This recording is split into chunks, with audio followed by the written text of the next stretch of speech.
Welcome back to the laboratory. It's Chef Mark, and today I am here to answer a question via the comments. In this video, which I'll link below, I talk about how if you peel a potato, you can store it in cold water overnight, up to 2 days in your refrigerator, and your potatoes won't turn brown. The question was posed to me, can you shred a potato the night before, and will it still cook great for hash browns? And I thought to myself, you know what, I don't know, because whenever I'm shredding potatoes for hash browns, I typically cook them immediately. And I thought, you know what we can do? Let's make a video. But before we do that, I just wanted to thank each and every one of you who has subscribed, commented, and liked my videos. I've seen a tremendous uptick in the channel, and it's because of viewers like you. So thank you so much. Let's get cooking. All right, box grater, potato, peeler. I've got some water right here. I have a bowl to put that in. Okay, piece of cake. My beloved OXO peeler.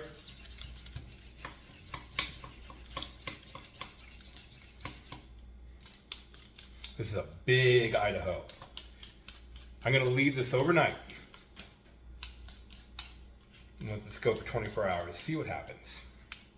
A lot of times when you're eating hash browns in a restaurant, they're actually frozen. They come out of the freezer, pre-shredded, and they cook beautifully. They crisp up really nice on a griddle or flat top. That's not a bad thing that chefs in restaurants are using those frozen potatoes. They're convenient and delicious. All right, here we go.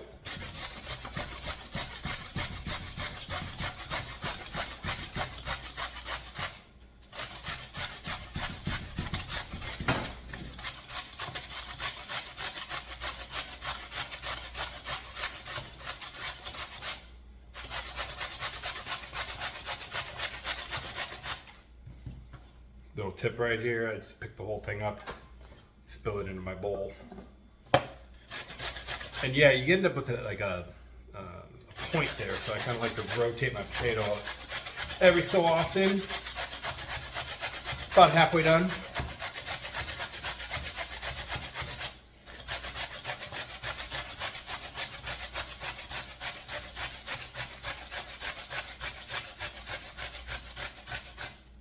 All right, that's about as deep as I like to go. I like to leave a little nub on there so that I don't get my knuckles. Okay, this potato is beautiful. Here's my potato, some tap water. Okay, nicely covered. One more thing we can do to make sure that we're keeping air out. Another pro tip, take your commercial plastic wrap, and when you cover, don't just cover over the surface, actually push the plastic wrap down so that it's pushing against both the potatoes and the water right against the surface, and that will ensure a nice airtight seal when it goes in the refrigerator. You can also wrap it over the top if you want. It's not quite necessary, but in my experience, if you're working in a restaurant, food inspectors like to see that label date. All right, next time you see me, it'll be 24 hours in the future, and we're gonna cook some hash browns. 24 hours later. I gotta tell you, we have a little red tinge to the water, and that seems to be normal when storing potatoes in water. I'm not quite sure why the red color, but that is well within reason from when I've done this in the past. I'm gonna do rubber gloves here because we need to squeeze some of the moisture out. I'm preheating a nonstick pan on a click burner here, and I'm just gonna use some oil. Butter's nice as well, but oil works great. Okay, let's see what happens here. So anytime you make a potato pancake, whether you grate the potato right before they go in the pan or you store them apparently overnight in the water like we're doing right now, you want to squeeze as much moisture out as possible. Okay. They're very nice. They actually feel firmer having been in the water overnight than if I grate them fresh and go ahead and make a potato pancake or a hash brown. I actually think these were great. I'm going to make a potato pancake with our hash brown potato. Is hash brown potato after it's been cooked? I don't know. Let me know in the comments because I'm actually not quite sure now. Second guessing myself. Okay. I would say our little trick with putting the plastic wrap down directly on the potatoes, that paid off. Because I can see a slight difference in color between the potatoes that were sitting right on top and the ones that are a little deeper. Okay. So I like to get my potatoes spread, and they're thirsty for oil. And that's why I like a squeeze bottle, because I can add a small amount of oil as I go. Get some salt in there. Got a little butter here. It's going to help with both flavor, color, texture, the whole kit and caboodle. Oh yeah, happy already. Delicious.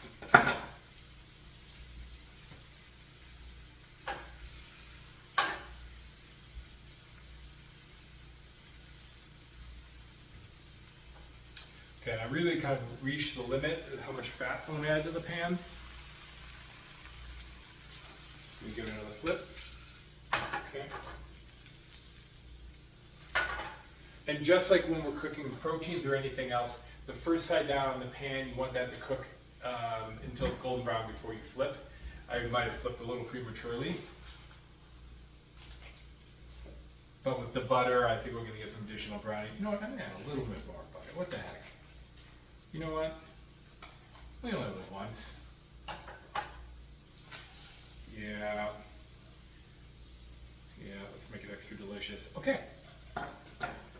So I don't even need to finish this experiment to tell you right off the bat that this is working fantastic. You can indeed grate a potato, store it in cold water, and then as long as you're squeezing all the moisture out, the next day you can go ahead and make hash browns. You can easily dump all the contents of your bowl of water into a colander, and then from there squeeze out kind of balls and get that cooking on your Blackstone griddle, in a cast iron pan, in a non-stick pan. All of those are going to work great.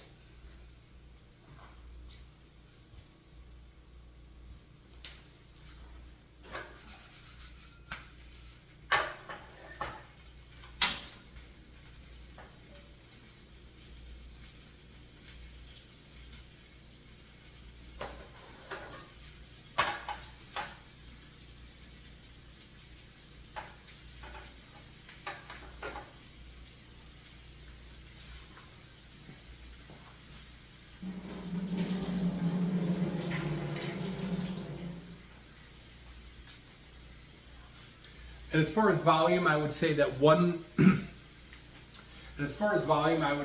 one large Idaho russet potato yielded enough potatoes to make 3 or 4 nice hash brown discs. Certainly it would be enough for, I'd say, 4 to 6 people for breakfast. Maybe even 5 people for breakfast. So if I was doing 10 people for breakfast, 2 potatoes would be on the low side, 3 would be more than enough if you have hearty eaters. This is coming out beautiful. Another thing you can do when you're making these hash brown discs is this whole pan can go in the oven. It's got a heat resistant handle. You can go in the oven and you can kind of pan roast it. That helps move this along.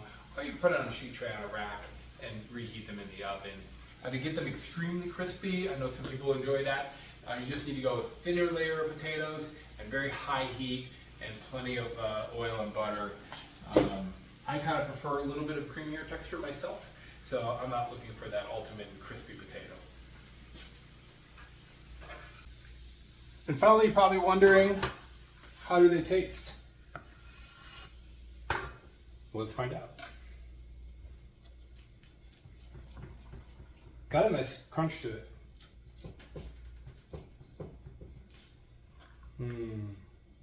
It's holding together very nicely as well. By the way, I love making these potato pancakes and serving them with a nice pile of corned beef hash on top. It's delicious. Pastrami, It's very nice, like an open-faced potato sandwich. Wonderful. I would say 100%.